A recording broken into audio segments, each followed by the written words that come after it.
নমস্কার, আমি Somnath Sengupta. Beyond borders India ইনসাইটের আজকের আলোচনায় আপনাদের সবাইকে স্বাগত জানাচ্ছি।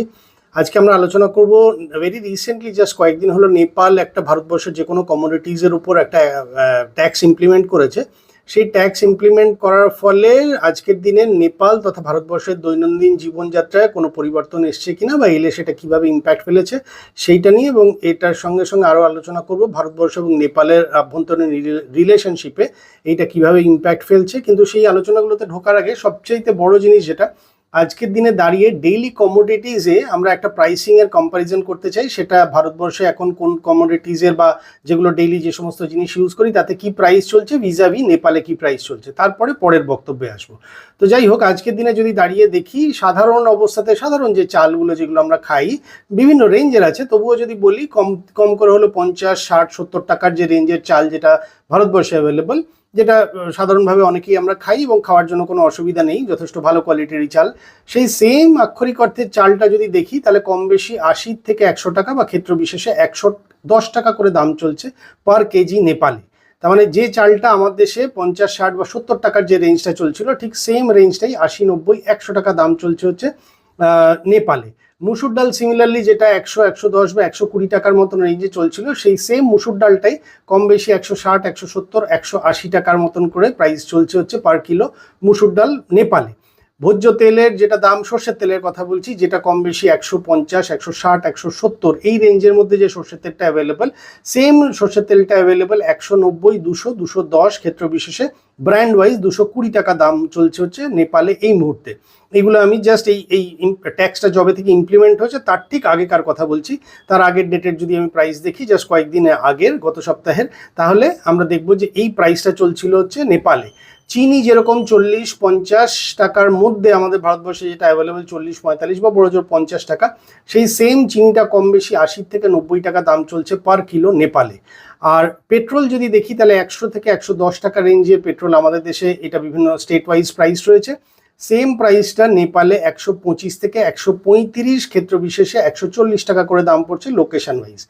এইটা আলোচনা করলাম হচ্ছে জাস্ট আজকের দিনে দাঁড়িয়ে প্রধান কতগুলো ডেইলি কমোডিটিস যা যা আমরা রেগুলারের জিনিসে আমাদের প্রয়োজন হয়, সেই ক্ষেত্রে ভারতবর্ষে তার কি প্রাইস চলছে, ভিজাভি নেপালে কি প্রাইস চলছে। আজকের দিনে কম বেশি আমরা সবাই জানি যে ভারতবর্ষের থেকে নেপালে যে কোনো জিনিসেরই ইন্টারনাল দাম বলছে, কিন্তু আবার ভারতবর্ষের হিসেবে যে কোনো জিনিসের দাম নেপালে বেশি।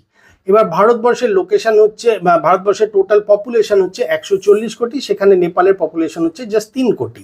এবারে তার একটা পার্থক্য থাকে, যার ফলে ওভারঅল নেপালে কিন্তু প্রোডাকশন বা ম্যানুফ্যাকচারিং কোনো জিনিস নেই। আর একটা ইম্পর্টেন্ট জিনিস হচ্ছে নেপাল কিন্তু চারদিক থেকে একটা ল্যান্ডলকড কান্ট্রি। একমাত্র বাকি 3 দিক থেকে ইন্ডিয়া রয়েছে, শুধুমাত্র উপরের দিকে চায়না রয়েছে, যার ফলে চায়না আর ইন্ডিয়া দ্বারা বেষ্টিত। যার ফলে নেপালকে প্রচণ্ডভাবে ইন্ডিয়া আজ নয় বরাবরই হেল্প করে এসছে, আসছেও, হয়তো আগামী দিনেও করবে, এবং করাটাই স্বাভাবিক। তার কারণ হচ্ছে ইন্ডিয়ার সবসময় পলিসি হচ্ছে নেইবারহুড ফার্স্ট, তার মানে প্রতিবেশী প্রথম। এই জিনিসটা যখনই কারোর মন মানসিকতায় থাকে বা তার কাছে যখন প্রায়োরিটি, তখন সে তার যে সঙ্গের প্রতিবেশী যে বা যারা এই দেশ আছে না কেন তাদেরকে নিয়ে চলে, তাতে কোনো অসুবিধা নেই, সেটা একদিকে ভালো জিনিস। কিন্তু এটা করতে গিয়ে ভারতবর্ষ আজ নয় বহুকাল ধরে নেপালের সঙ্গে খুব ভালো সম্পর্ক। হিন্দিতে ভারত আর নেপালের সম্পর্ককে বলা হয় রুটি বেটি কা সম্পর্ক। রুটি আর বেটি কা সম্পর্ক মানে হচ্ছে, রুটি মানে হচ্ছে জীবন জীবিকা, তার মানে ভারতবর্ষ থেকেও যেরকম অনেক সময় লোক বা মানুষ গিয়ে নেপালে বসবাস করে, কাজকর্ম করে, সেখানেই তার রুজি রুটি চালায়, সিমিলারলি একটা large chunk of people Nepal থেকে রোজগারের জন্য যারা ডেইলি শ্রম হিসেবে আসেন, তারাও কিন্তু বিহার, ইউপি এবং উত্তরাখণ্ডে বর্ডার ক্রস করে প্রায় প্রতিদিনই কিন্তু ভারতবর্ষে ঢোকেন, কাজকর্ম করেন, আবার তারা নিজেদের বাড়ি ফিরে যান। আবার সিমিলারলি নেপাল থেকে যথেষ্ট সংখ্যায় নেপালি মানুষ ভারতবর্ষের বিভিন্ন প্রভিন্সে, বিভিন্ন স্টেটে আসেন রুজি রোজগারের জন্য। তারা বর্তমানে এখানেই থাকেন, থেকে তাদের মতন করে সংসার চালান, তাতে কোনো অসুবিধা নেই, ভালো জিনিস সেটা। আর হলো রুটি অর বেটিকা সম্পর্ক, তার মানে বর্ডার অঞ্চলে কিন্তু বিভিন্ন ক্ষেত্রে নেপালের এবং ভারতবর্ষের মধ্যে বৈবাহিক সম্পর্ক আছে এই বর্ডার অঞ্চলের নিজস্ব মানুষদের মধ্যে, যার ফলে এক ঘরের বেটি আর এক ঘরে যায়, তার মানে নেপালের হয়তো সন্তান বা বেটি ভারতবর্ষে যেরকম আসে, আবার সিমিলারলি ভারতের বেটি কিন্তু বিয়ে শাদী হয়ে নেপালে যায়। এটা কিন্তু আমি নিজের চোখে দেখেছি, কারণ আমার কর্মসূত্রে আমার বেশ অনেকটা অঞ্চল এই অঞ্চল, মানে অনেকটা পার্ট আমার এই অঞ্চলে কেটেছে, যার ফলে আমি কিন্তু নিজের চোখে এটা প্রত্যক্ষ করেছি যে বর্ডার অঞ্চলে ভারতবর্ষ এবং নেপালের গ্রামের মধ্যে অ্যাজ সাচ ওই বাংলাদেশের মতন প্রায় কোনো সীমানা টানা নেই। হয়তো কারোর এই ঘরটা ইন্ডিয়া বর্ডারে পড়ছে, তো পাশের ঘরটা হয়তো গিয়ে নেপালের বর্ডারে পড়ছে। তো এইগুলো তো হলো প্রাসঙ্গিক একটা আলোচনার মধ্যে এলাম, কিন্তু হঠাৎ করে এই প্রসঙ্গটা আসছে কেন, তার কারণ হচ্ছে এখন বর্তমানে নেপালের সরকার জেনজি থেকে যিনি আছেন বলেন্দ্র শাহ বা বলেন শাহ ওনাকে বলা হয়, তো সেই বলেন শাহ ভেরি রিসেন্ট, এখন গত এক মাসও হয়নি, 27শে মার্চ উনি নেপালের প্রাইম মিনিস্টার হিসেবে শপথ গ্রহণ করেছেন। তার মানে সেই হিসেবে আজকের দিনে 24-25 তারিখের ডেটে যদি দেখি, তাহলে আজকের দিনে এখনো নেপালে নতুন সরকার এক মাসও কমপ্লিট করেনি। যাই হোক, এক মাসের মধ্যে উনি কিন্তু অলরেডি ভারতবর্ষের গুডসের উপরে একটা ট্যাক্স চাপিয়েছেন। সেটা কি ট্যাক্স চাপিয়েছেন না, ভারতবর্ষ থেকে নেপালি কারেন্সিতে 100 টাকা যেটা হবে, এবারে নেপালি কারেন্সি 100 টাকার Nepali currency is equivalent to ইন্ডিয়ার 63 টাকা। তার মানে ইন্ডিয়ার থেকে কোনো প্রোডাক্ট যদি 63 টাকা বা 63 টাকার উপরে দাম হয়, তাহলে কিন্তু সেইটা নেপালি কারেন্সিতে 100 টাকা বা 100 টাকার বেশি হয়ে গেল। এবার উনি যে ট্যাক্সটা চাপিয়েছেন, সেই ট্যাক্স অনুযায়ী ট্যাক্সের যে রিসেন্ট স্ল্যাবটা যেটা চাপিয়েছেন, অ্যাকচুয়ালি এই ট্যাক্সটা কিন্তু 2023 সালে আগের গভর্নমেন্টের সময়ই এটাকে চাপানো হয়েছিল, কিন্তু সেটার ইমপ্লিমেন্টেশন হয়নি। উনি এসে ইমপ্লিমেন্টেশনটা শুরু করে দিয়েছেন। তার ফলে যেটা হয়েছে সেটা হচ্ছে ভারতবর্ষ থেকে কেউ যদি কোনো জিনিসপত্র কিনে নেপালে ঢোকেন, তাহলে নেপালি কারেন্সিতে যদি সেটা 100 টাকা বা তার বেশি হয়, তাহলে 5% থেকে নিয়ে 80% পর্যন্ত প্রোডাক্ট এবং প্রোডাক্টের গুডসের যে স্ল্যাব আছে সেই স্ল্যাব অনুযায়ী 5 থেকে 80% পর্যন্ত ট্যাক্স হবে। এবং এইটা হঠাৎ করে চাপানোর ফলে যেটা হলো সেটা হলো নেপালের বর্ডার অঞ্চলে সাধারণ মানুষ ইভেন 4টে বা 6টা কলা কিনেও যদি দেশে ঢোকে, তাহলে সেটারও চেকিং হতে শুরু করলো। এবং সেটা যে মুহূর্তে ইভেন মানে আমি যদি ভিডিও দেখেন, তাহলে ভিডিও দেখতে পাবেন ইভেন চিপসের প্যাকেট কিনে যে ঢুকেছে সাধারণ মানুষ বর্ডার ক্রস করে, মানে তাদের নিত্য যাতায়াত আছে। তো বর্ডার অঞ্চলে এরকমই হয়, মানে এটা নেপালের ক্ষেত্রেও তাই, ভুটানের ক্ষেত্রেও তাই, বাংলাদেশের ক্ষেত্রেও তাই। আমি আমার কাজের জন্য এগুলো সবকটা জায়গাতেই থেকে এসেছি, কাজে আমি কিন্তু অহরহ এগুলো দেখেছি। আমার কর্মসূত্রে অনেকটা পার্ট আগরতলাতেও কেটেছে, কাজে আগরতলাতেও কিন্তু আমি একই জিনিস দেখেছি। হাউএভার এটা হচ্ছে যে মানে একটা ভদ্রমহিলা চিপস কিনেছে, চিপস কিনে বর্ডার ক্রস করছে, তার চেকিং হয়েছে এবং তার এগেনস্টে ট্যাক্স স্ল্যাব চালু হয়েছে, তার ফলে তাকে ট্যাক্স চাওয়া হয়েছে। সেম কলা কিনে ফিরেছে কেউ একজন, কলা কিনে দেশে ঢুকেছে, তাকে ট্যাক্স চাওয়া হয়েছে। তো এই জিনিসগুলো ঘটার ফলে সাধারণ মানুষ কিন্তু এখন প্রচণ্ড ক্ষেপে গেছে, এবং ক্ষেপে গিয়ে তাদের কাছে ব্যাপারটা হয়ে দাঁড়িয়েছে যে জিনিসটার জন্য আমরা একটা নতুন সরকারকে আনলাম যে এক্সপেকটেশন নিয়ে, এখন এই সরকার আমাদের সাধারণ মানুষের গলার চিপে ধরছে বা আমাদের ব্রিদিং স্পেস নষ্ট হয়ে যাচ্ছে, এই জিনিসটা হয়ে গেছে। যার ফলে যেটা হচ্ছে সেটা হচ্ছে যে এই 100 টাকা নেপালি কারেন্সি, তার মানে ভারতবর্ষে 63 টাকায় আজকের দিনে যে কোনো দুটো জিনিসও যদি কেনেন বা ক্ষেত্র বিশেষে একটা গোটা জিনিসও যদি কেনেন, আপনি ধরুন একটা চিকেন 1 কিলোর একটা চিকেন নিয়েও যদি যান, তাহলে ভারতবর্ষের টাকায় যে টাকা হয় সেটা কিন্তু নেপালে তার মানে আপনাকে 100 টাকার উপরে হয়ে গেল। তার মানে আপনাকে ট্যাক্স দিয়ে তবে ঘরে সেই জিনিসটা নিতে হবে। এবারে এইটা যদি খুব সাধারণ থেকে সাধারণ জিনিসের জন্য উপর যদি লেগে যায়, তাহলে সাধারণ মানুষের জন্য কিন্তু এটা যথেষ্ট ব্যয়বহুল, তাদের কস্ট অফ লিভিং কিন্তু বেড়ে গেল এবং তার ফলে তাদের এক্সপেকটেশন মিসম্যাচ হয়ে গেল। একটা হলো সেটা। এবং সাধারণ মানুষ কিন্তু এই জেনজি থেকে বলেন শাহকে এনেই ছিল বা আনার পিছনে যে আশা ছিল বা এক্সপেকটেশন ছিল, সেটা ছিল একটা পরিচ্ছন্ন গভর্নমেন্ট হবে। কারণ কি আগের গভর্নমেন্ট বা আগের বেশ কিছু গভর্নমেন্টের ক্ষেত্রে ক্রমাগত একটা গ্রাজ বা একটা লোকের রাগ ক্রমাগত পুঞ্জীবিত হয়েছিল যে এই সরকারগুলো বা এই সরকার ক্রমাগত চুরির মধ্যেই রয়েছে বা চুরিবিদ্যেই করে যাচ্ছে, কাজের কাজ কিছু নেই, দেশের কোনো ডেভেলপমেন্ট নেই। সেক্ষেত্রে দাঁড়িয়ে আমরা নতুন একটা সরকারকে আনছি, যে সরকার প্রিন্সিপালে যে সাধারণ মানুষের কষ্ট বা সাধারণ মানুষের অসুবিধাগুলো বুঝবে এবং সেই অনুযায়ী তারা আমাকে সলিউশন দেবে। এই জিনিসটা হওয়ার জায়গায় যেটা হলো সেটা হচ্ছে, এবার জেনজির প্রথম কথা হচ্ছে এদের কোনো এই যে বলেন শাহ যে পার্টিটা, সেই পার্টির কিন্তু কোনো অ্যাজ সাচ কোনো আগে থেকে কোনো আদর্শ কিছু ছিল না। এবারে পলিটিক্সে কিন্তু একটা জিনিস বুঝতে হবে, যে পলিটিক্যাল পার্টির কোনো আদর্শ আগে থেকে নেই বা তার আগের থেকে কোনো যদি জার্নি করেনি, তার মানে তার কোনো প্রাক্তন অভিজ্ঞতা নেই। বা প্রাক্তন অভিজ্ঞতা না থাকলে তার পক্ষে কিন্তু সরকার চালানো এত সোজা নয়। তার কারণ হচ্ছে সরকার চালানোর মেইন মোটোটা হচ্ছে সবাইকে একসঙ্গে নিয়ে চলা, অসম্ভব ঠান্ডা মাথায় কাজ করা ইনস্ট্যান্ট কোনো রিয়াকশন না দিয়ে ধীরে সুস্থে প্রত্যেকটা জিনিসের জট খোলা, এটা হচ্ছে তাদের প্রাসঙ্গিকতা বা তাদের প্রায়োরিটিসের মধ্যে পড়ে। এবার হঠাৎ করে কোনো একটা পার্টি তৈরি হলো এবং তারা শুধুমাত্র সৎ সরকার হবে, এটাই তো শুধুমাত্র প্রায়োরিটি হতে পারে না। তাদের কিছু আদর্শগত জায়গা থাকবে, তাদের কিছু প্রপার ডেস্টিনেশন থাকবে, তাদের কোনো ভিশন মিশন থাকবে যে আমরা আগামী দিনে এই হচ্ছে আমার পথ, যে পথে আমি আগামী দিনে কি কি করব, সেই জিনিসটা এখনো পর্যন্ত না থাকার ফলে এই গভর্নমেন্ট কতদূর কি করতে পারবে বা জনগণের যে সার্ভিসটা পাওয়ার কথা বা জনগণকে যে সেবাটা পরিষেবাটা দেওয়ার কথা বা যে সমস্যাগুলোর প্রমিসিং করে আমরা এসেছিলাম সেই সমস্যাগুলোর সলিউশন করতে পারবো কিনা, এইটা কিন্তু যথেষ্ট রিস্কি জায়গায় রয়েছে। এবং এইটা কি হবে না হবে, আদৌ সলিউশন আসবে কি আসবে না, সেটা কিন্তু ভবিষ্যতেই বোঝা যাবে। তো যাই হোক, একটা হলো এই হঠাৎ করে ট্যাক্স চাপানোর ফলে এক হলো লোকজনের উপর বিশাল বড় মানে খরচার বোঝাটা চেপে গেল।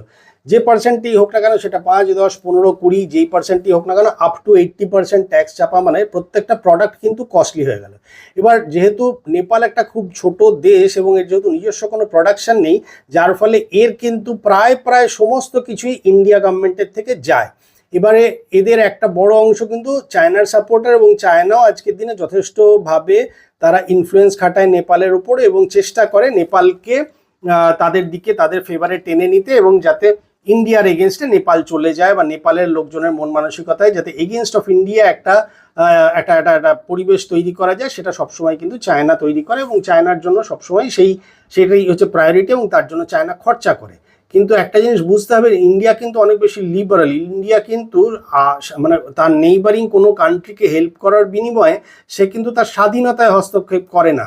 কখনো কিন্তু ইন্ডিয়াকে দেখবেন না যে বাংলাদেশের স্বাধীনতায় হস্তক্ষেপ করেছে বা ভুটানের স্বাধীনতায় হস্তক্ষেপ করেছে বা ইভেন নেপালের ক্ষেত্রে নেপালের স্বাধীনতাতে হস্তক্ষেপ করেছে বা শ্রীলঙ্কার ক্ষেত্রেও তাই। বরঞ্চ প্রত্যেকটা ক্ষেত্রে প্রত্যেকটা দেশের যে কোনো এমার্জেন্সিতে আলটিমেটলি কিন্তু প্রথম মানে যে সাহায্যের হাতটা বাড়িয়ে দেওয়া হয়েছে সেটা কিন্তু ইন্ডিয়ার থেকেই বাড়িয়ে দেওয়া হয়েছে। বদলে হয়তো আমরা প্রত্যেকবারই আমরা হয়তো তারপরে মানে কুকথা হয়তো শুনেছি বা আমরা বলেছি, আমরা শুনেছি যেটা যে আমাদের স্বার্থ আছে, আমরা দাদাগিরি করি বা আমাদের কোনো না কোনো পারপাস আছে যার জন্য আমরা এইটা করেছি ওইটা করেছি সেইটা করেছি। কিন্তু আমার বক্তব্য হচ্ছে দরকারের দিনে তো তুমি চতুর জায়গায় সব দিকে তো অ্যাপিল তো করেছিলে, কিন্তু কেউই তো আসেনি বলেই আমরা এসেছিলাম এবং তোমরা তো তখন জানতে। তোমাদের মতটাকে যদি আমি প্রাধান্য দিই বা প্রায়োরিটি যদি মানে তোমার মতটাকে যদি আমি সত্যি বলে স্বীকার করে এমনি, তাহলে তো আমাকে এইটাই বুঝতে হবে যে তুমি সব জায়গায় চেষ্টা করার পরে সব জায়গায় বিফল হয়ে তবেই তুমি আমার কাছে এসেছিলে। আর আমার নেচার বা ক্যারেক্টার আগেও তার মানে একই ছিল, কিন্তু সেইটার পরেও তুমি জানা সত্ত্বেও তাহলে আমার হেল্পটা নিলে কেন? প্রথম কথা, আমাকে হেল্পের জন্য ডাকলে কেন? দ্বিতীয় জিনিস হচ্ছে আমার হেল্পটাই বা তুমি নিলে কেন? দরকার নেই। আমি যদি খুব খারাপই হই তাহলে তোমার আমাকে ডাকাও উচিত না, আমার হেল্পটা নেওয়া উচিত না। কিন্তু প্রত্যেকটা আমাদের প্রতিবেশী দেশ যখন গলায় তরোয়ালটা ঠেকে তখন কিন্তু আলটিমেটলি সেই ইন্ডিয়ার বা ভারতবর্ষেরই শরণাপন্ন হয়। তারপরে যখন সেখান থেকে উদ্ধারপ্রাপ্ত হয় তারপরে কিন্তু ইন্ডিয়ারই গালমন্দ করে বা ইন্ডিয়াকেই সাপসাপান্ত করে। এটা কিন্তু সবসময়ই দেখবেন, এটাই ট্র্যাডিশন হয়ে এসছে এবং ভারতবর্ষ সেটাকে গায়ে না মেখে আবার কিন্তু পরের বারে ঝাঁপিয়ে পড়ে। যেরকম আমি যদি বলি, নেপালকে প্রত্যেক বছর কিন্তু ইন্ডিয়া একটা যথেষ্ট বড় এইড দেয়। আমি কথাটা বলছি এইড দেয়, এইড মানে লোন নয়, কিন্তু এইড কথাটার মানে হচ্ছে সাহায্য দেওয়া। তার মানে বিনিময়ে সেই পয়সাটা আমি আইদার নেব না, বা নিলেও অনেকটা লং টার্মে নেব, বা আমি তাতে কোনো সুদ জুড়বো না। তো অনেক কিছুই আছে। তো আমি যদি সেই হিসাবে নেপালের সঙ্গে ইন্ডিয়ার যে সম্পর্ক তাতে যদি আমি এটা দেখি, তাহলে গত 2024-25 দাঁড়িয়ে ইন্ডিয়া গভর্নমেন্ট প্রায় ধরুন $107.8 বিলিয়ন, তার মানে $108 বিলিয়ন, মানে কম করে হলো মোর দ্যান 1000 crores, মানে 1000 কোটি টাকার বেশি কিন্তু এইড দিয়েছে। আবারও কথাটাকে রিপিট করছি, ভারতবর্ষ 1000 কোটি টাকার বেশি 2024-25 অর্থবর্ষে নেপাল সরকারকে $108 বিলিয়ন বা প্রায় 1000 কোটি টাকার বেশি কিন্তু এইড দিয়েছে। তো এই সেম টাইপের অ্যাক্টিভিটি কিন্তু অন্যান্য প্রত্যেকটি আমাদের ভারতবর্ষের প্রতিবেশী দেশের জন্য ভারতবর্ষ করে।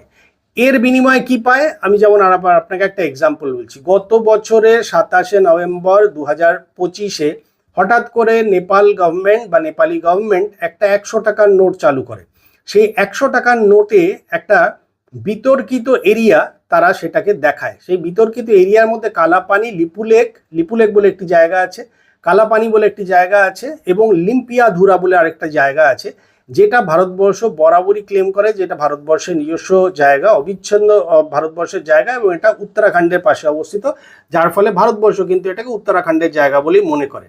অথচ নেপাল সরকার গত বছরের নভেম্বর মাসে 27শে নভেম্বর একটি 100 টাকার নোট রিলিজ করে তাদের দেশের, যেখানে কিন্তু এই কালাপানি, লিপুলেক এবং লিম্পিয়াধুরা বলে যে জায়গাটা, এই তিনটে জায়গা যেটা নেপাল গভর্নমেন্ট বা নেপাল নিজের জায়গা বলে দাবি করে, তারা কিন্তু 100 টাকার নোটে ওই ছবিটাকে ছাপায়, এই তিনটে জায়গার ছবি ছাপায়। ইন্ডিয়া গভর্নমেন্ট কিন্তু দেন অ্যান্ড দেয়ার এটা প্রোটেস্ট করে, এবং এটা কিন্তু ক্লিয়ার মানে ক্যাটাগরিক্যালি ইন্ডিয়া গভর্নমেন্ট বলে যেটা আমরা কোনো অবস্থাতেই মেনে নিচ্ছি না বা নেব না। এই যে তিন জায়গা যেটা তোমরা ছবি দেখিয়েছো বা 100 টাকার নোটে ছবি এনেছো, এইটা ভারতবর্ষের অবিচ্ছেদ্য অঙ্গ, এবং এটা কিন্তু বরাবরই ভারতবর্ষের।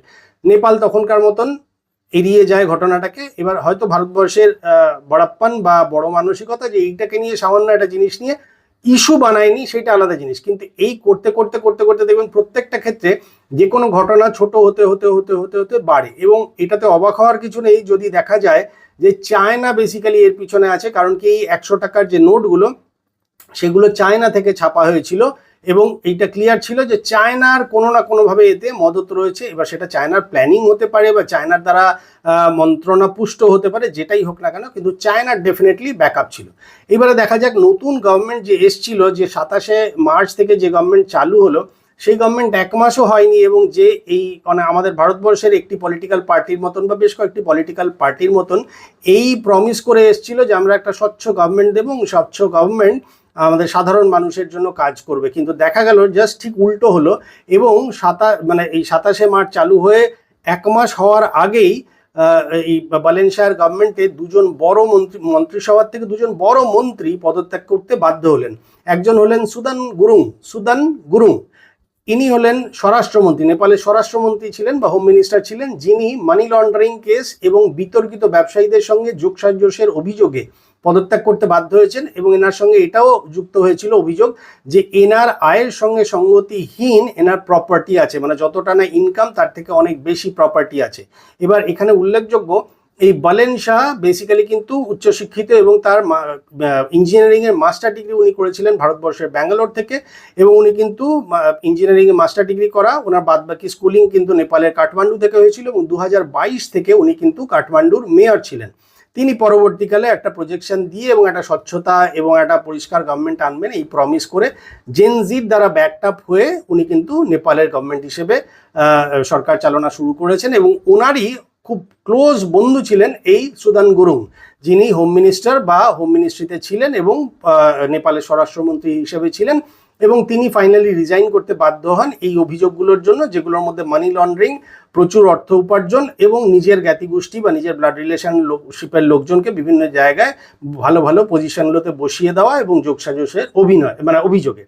এছাড়া আরেকজন মন্ত্রী ছিলেন যিনি দীপক কুমার শাহ, যিনি শ্রম, কর্মসংস্থান এবং সামাজিক নিরাপত্তা বিষয়ক মন্ত্রী ছিলেন, এবং যিনি পদের অপব্যবহার করে নিজের আত্মীয় স্বজনদের স্বাস্থ্য বীমা বোর্ডে নিয়োগ করেছিলেন, যার এগেনস্ট এই দুর্নীতির ফলে, এবং দুর্নীতি নিশ্চয়ই এখনো প্রমাণ না হলো দুর্নীতির অভিযোগ সত্যি ছিল বলেই তাদেরকে হয়তো ইনস্ট্রাকশন দেওয়া হয়েছিল, এবং তারা বর্তমানে দুজনেই পদত্যাগ করেছেন। তার মানে বুঝুন 1 মাসও হয়নি যে সরকার এসছে, পরিচ্ছন্ন সরকার দেবে বলে, এবং যারা নিট অ্যান্ড ক্লিন ইমেজ নিয়ে এসছে, যারা এত বড় বড় কথা বলে এসছে, তাদের মধ্যে থেকে দুটো বড় ইম্পর্টেন্ট মিনিস্ট্রি, সেই মিনিস্ট্রি থেকে মিনিস্টাররা পদত্যাগ করতে বাধ্য হলেন। এবং এই ধরনের অ্যাক্টিভিটিসের ক্ষেত্রে যেটা হয়েছে সেটা হচ্ছে ইন্ডিয়াও কিছু অ্যাকশনস নিয়েছে। যেরকম ধরুন ইন্ডিয়া আগে যেটা হচ্ছিল সেটা হচ্ছে বর্ডার অঞ্চলে নেপাল এবং ইন্ডিয়াতে মানে যে কেউই, আমি নিজে যে যাত্রা করেছি তাতে 50 কিলোমিটার পর্যন্ত অ্যাজ সাচ কোনো অসুবিধাই হতো না। তার মানে নেপাল থেকে কোনো রেস্ট্রিকশন ছাড়াই আপনি কিন্তু ভারতবর্ষে 50 কিলোমিটার পর্যন্ত আরামসে ঢুকে আসতে পারতেন। আবার সিমিলারলি ভারতবর্ষের কোনো মানুষও কিন্তু খুব আরাম করেই তারা নেপালে ঢুকে যেতে পারতো। কিন্তু ইন্ডিয়া বর্ডারে এখন রিসেন্টলি এই ঘটনার ফলে, এই যে ইন্ডিয়ার উপর ট্যাক্স ইম্পোজ করার ফলে এখন রেস্ট্রিকশনস হয়ে গেছে, এবং যার ফলে কাস্টমস থেকে ভীষণ চেকিং শুরু করে দিয়েছে। কাস্টমস এবং সিকিউরিটি ডিপার্টমেন্ট থেকে প্রচুর সিকিউরিটি চেকিং শুরু হয়ে গেছে, যার ফলে এখন কিন্তু ইন্ডিয়ার নাম্বার প্লেট লাগানো কোনো গাড়িকেই নেপালে ঢুকতে দেওয়ার আগে নেপালের অথরাইজেশন না থাকলে কোনোভাবেই ছাড়া হচ্ছে না। তার মানে ইন্ডিয়া থেকে নেপালে যাওয়ার যে সমস্ত ইন্ডিয়ান নাম্বার প্লেট লাগানো যে গাড়িগুলো ছিল সেগুলোকে এখন আর প্রায় নেপালে ঢুকতে দেওয়া হচ্ছে না। এবং নেপালের ইকোনমি কিন্তু টিকেই আছে। ট্যুরিজমের উপর, যার ফলে নেপালের ট্যুরিজমে হঠাৎ করেই সাইলেন্টলি যথেষ্ট বড় অ্যাটাক নেমে এসছে, যার ফলে নেপালের ট্যুরিজম কিন্তু যথেষ্ট বাজেভাবে ইম্প্যাক্টেড হতে শুরু করেছে। এটা জাস্ট এই গত সপ্তাহের ঘটনা, কাজে এটা জাস্ট শুরু হয়েছে। এটা যদি কন্টিনিউ থাকে তাহলে কিন্তু আগামী দিনে খুব কষ্ট আছেন এবং নেপালের কপালে কিন্তু দুঃখ আছে। এইটা ছাড়াও আরেকটা মেইন জিনিস যেটা শুরু হয়েছে সেটা হচ্ছে ইন্ডিয়া পার্টে যে কোনো জিনিসের উপর চেকিং শুরু হয়েছে। তার মানে আপনি যদি সাধারণ একটা ব্যাগ নিয়েও যদি আপনি যাত্রা করেন নেপাল বর্ডারের উপরে, তাহলে কিন্তু ইন্ডিয়া গভর্নমেন্ট কিন্তু যে কোনো মানুষকে চেক করছে, এবং চেক করার ফলে যদি নেপালিও হয় তাহলে সেক্ষেত্রে চেকিং হচ্ছে, ইন্ডিয়ান হলেও চেকিং হচ্ছে, যার ফলে অযথা একটা বিরাট বড় লাইন লাগছে। ফলে সহজে কিন্তু কেউ কোনো দেশ থেকে আরেক দেশে ঢুকতে বা বেরোতে পারছে না। একটা হলো সেইটা। সেকেন্ড থিং হচ্ছে যেহেতু নেপাল ল্যান্ডলকড, যার ফলে নেপালের সমুদ্র বন্দরের কোনো ব্যবস্থা নেই, তার ফলে বাই এয়ার যদি পাঠাতে যায় তাহলে যে কোনো ট্রান্সপোর্টেশন কস্ট বেড়ে যাবে এবং প্রচুর জিনিস পাঠানো সম্ভবও হয় না ক্ষেত্র বিশেষে, যার ফলে নেপাল কিন্তু ভারতবর্ষের যতগুলো পোর্ট আছে সেই পোর্টগুলো ইউজ করে, এবং তার মধ্যেও স্পেসিফিক্যালি কলকাতা এবং হলদিয়া বন্দর নেপাল এক্সক্লুসিভলি ইউজ করে, এছাড়া ওয়াইজাগ বা বিশাখাপত্তনমের পোর্টটাও ইউজ করে। কিন্তু এখন যেটা হয়েছে এই পোর্টগুলোতে রেস্ট্রিকশনস করে দেওয়া হয়েছে, যার ফলে কিন্তু নেপাল খুব সহজে আর স্থলপথ এড়িয়ে যে জলপথ ধরে যে যাবে সেইটা আর নেপাল করতে পারছে না।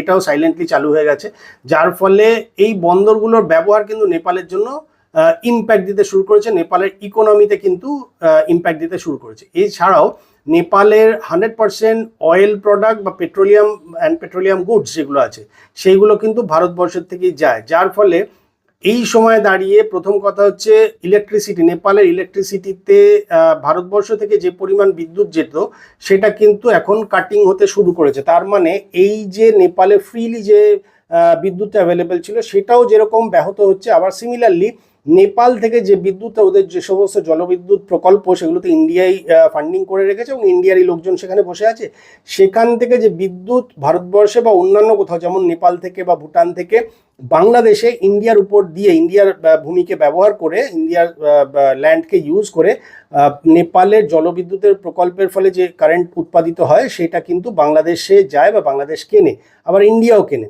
সেইটাতে কিন্তু ইন্ডিয়া রেস্ট্রিকশনস চাপিয়ে দিয়েছে, যার ফলে কিন্তু আজকের দিনে দাঁড়িয়ে নেপালের যে বিদ্যুতের রফতানি যেটা সেটা কিন্তু যথেষ্ট বাজেভাবে ব্যাহত হয়েছে বা হচ্ছে। এগুলো কিন্তু কোনোটাই প্রকাশ্যে আসছে না, কিন্তু এটা ব্যাহত হচ্ছে।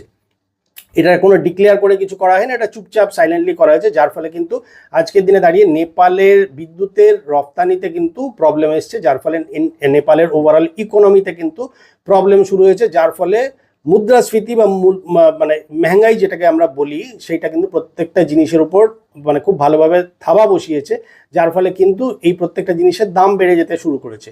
এছাড়া আর একটা জিনিস যেটা করেছে সেটা হচ্ছে যে এই নোটের যে গন্ডগোল যেটা নেপাল করেছিল, তার ফলে কিন্তু ইন্ডিয়া এখন আর খুব একটা স্মুথলি বা খুব মানে আন্তরিকতার সঙ্গে কিন্তু কূটনীতিতে নেপালকে আর কোনো স্পেস দিচ্ছে না, যার ফলে কিন্তু নেপালের ক্ষেত্রে অনেকগুলো জিনিসে অসুবিধা হচ্ছে, এবং স্পেশালি অনেকগুলো স্যাংশনস নেপালের উপর চালু হয়ে গেছে।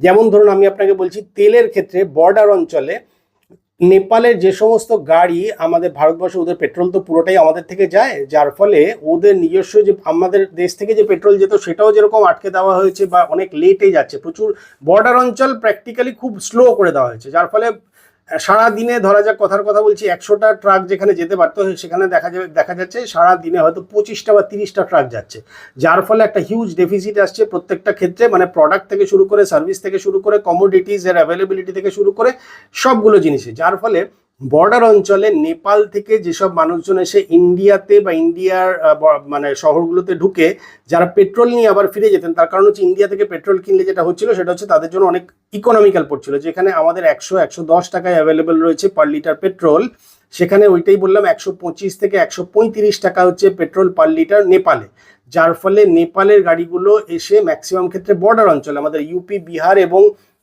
উত্তরাখণ্ডের বর্ডার অঞ্চল থেকে ওরা আমাদের ভারতবর্ষ থেকে তেল কিনে ওরা ফিরে যাচ্ছিল। এইটা ইন্ডিয়া গভর্নমেন্ট প্রায় বন্ধ করে দিয়েছে, এটাতে রেশনিং করে দিয়েছে, খুব মজার জিনিসটা এইটা। এটাতে কি করেছে, পার টু হুইলার পিছু পার ভেহিকেল 3 লিটার করে রেশনিং, মানে 3 লিটারের বেশি দেওয়া হবে না। যদি 4 চাকার গাড়ি হয় তাহলে পার ভেহিকেল 10 লিটারের বেশি দেওয়া হবে না, আর যদি বড় বাস বা ট্রাক হয় তাহলে 20 লিটারের বেশি তেল দেওয়া হবে না। এইটা একদম চালু করে দিয়েছে, এবং এইটা চালু করার ফলে এমনিতেই সারা বিশ্বে এখন তেলের ক্রাইসিস চলছে, মিডল ইস্টের যুদ্ধ এবং স্ট্রেট অফ হরমুজ বন্ধ হওয়ার ঠেলাতে। এই যে পেট্রোলের রেশনিং করে দিয়েছে, এইটা হওয়ার ফলে নেপালের সাধারণ মানুষের দৈনন্দিন জীবনে এটা যথেষ্ট ডেন্ট দিয়েছে এবং যথেষ্ট মানে খুব মানে একদম নেগেটিভ অবস্থাতে চলে এসছে, যার ফলে সমস্ত জিনিসের প্রাইসিং বেড়ে গেছে এবং নেপালের সাধারণ মানুষজন এই 1 মাসের মধ্যেই কিন্তু এই বালেনশার গভর্নমেন্টের উপর ক্ষেপে উঠেছে এবং যার ফলে অলরেডি কিন্তু নেপালে আবার একটা বিদ্রোহ শুরু হয়েছে সাইলেন্টলি, যে বিদ্রোহটা আবার লোকজন শুরু করেছে এগেনস্ট অফ দিস বালেনশাহ গভর্নমেন্ট। তো নেপাল সরকার হঠাৎ করে এই পার 100 টাকা মানে পার নেপালি 100 টাকাতে এই যে 5 থেকে 80% ট্যাক্স বাড়িয়ে দিয়েছে, যার ফলে এই ভারতবর্ষ এই সমস্ত অ্যাকশনসগুলো নেওয়াতে যেটা হয়েছে সেটা হচ্ছে ইন্ডিয়া এবং বাংলাদেশ, ইন্ডিয়া এবং নেপাল বর্ডারে মার্কেটে বিক্রি বাট্টা কমে গেছে। কারণ কি, লোকজন ঢুকতে পারছে না। নেপালের লোকজন যারা এসে ইন্ডিয়ার থেকে মার্কেটে মালটাল কিনে নিয়ে যেত, তারা কিনে নিয়ে ওপারে ঢুকলেই ওখানে চেকিং হচ্ছে এবং চেকিং হয়ে 100 টাকার উপরেই হলে 100 টাকা হলেই সঙ্গে সঙ্গে ট্যাক্স পড়ছে। তো যার ফলে 100 টাকায় আর কি পারচেজিং হবে? সাধারণ যে কোনো কিছু আপনি যদি 2 কিলো চিনি কেনেন তাহলেই তো কম বেশি আপনার 100 টাকা হয়ে যাবে। তো ফলে এইটার হওয়ার ফলে সাধারণ মানুষ নেপাল বর্ডার ক্রস করে ইন্ডিয়াতেও ঢুকছে না, ইন্ডিয়া বর্ডারেও কিন্তু ব্যবসা যথেষ্ট বাজেভাবে এফেক্টেড হয়েছে। আবার সিমিলারলি ইন্ডিয়ার থেকে যেহেতু প্রোডাক্ট যাচ্ছে না, যার ফলে বর্ডার অঞ্চলের ব্যবসায়ীরা দুদেশেরই, সেটা নেপালেরও মার খেয়েছে, ইন্ডিয়ার ব্যবসায়ীরাও মার খেয়েছেন বা খাচ্ছেন।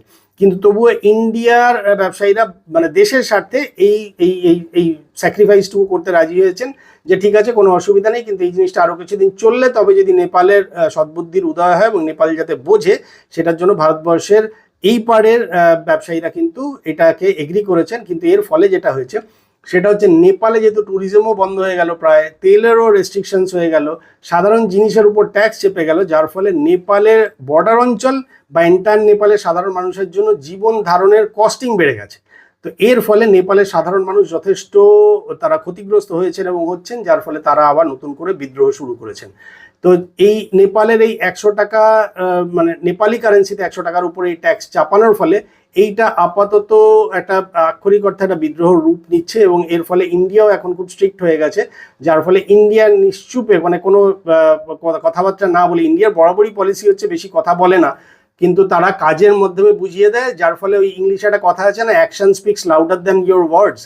তো ঠিক সেম পলিসিতে ইন্ডিয়া বুঝিয়ে দিচ্ছে যে ইন্ডিয়া কি চাইছে বা কি কোন জিনিসটা অপছন্দ করছে। বালেনশার গভর্নমেন্ট আগামী দিনে কি করবে না করবে সেটা তো সময়ই বলবে, কিন্তু আপাতত যেটুকু যা দেখা যাচ্ছে তাতে যে ক্লিনলিনেস, গভর্নমেন্টের ক্লিনলিনেসের কথা ছিল সেটাও মেনটেন করতে পারেনি, আবার তার সঙ্গে সাধারণ মানুষের ক্ষেত্রে আরও অনেক অসুবিধার সৃষ্টি হয়েছে, যার ফলে এইটা কিন্তু নেপালের জন্য কোনোভাবেই নেপালের ইকোনমির জন্য ভালো হচ্ছে না বা ভালো হয়নি। আগামী দিনে এটার ইম্প্যাক্ট কিন্তু নেপালে যথেষ্ট খারাপভাবেই আসবে। এই আপাতত এটা নিয়ে আলোচনা করার ছিল। কার কিরকম লাগলো একটু কমেন্ট বক্সে জানাবেন। যদি আক্ষরিক অর্থেই এই অ্যানালিসিসটা ভালো লেগে থাকে তাহলে লাইক, শেয়ার এবং সাবস্ক্রাইব করবেন। ভালো থাকবেন। পরের ভিডিওতে আবার দেখা হচ্ছে। নমস্কার।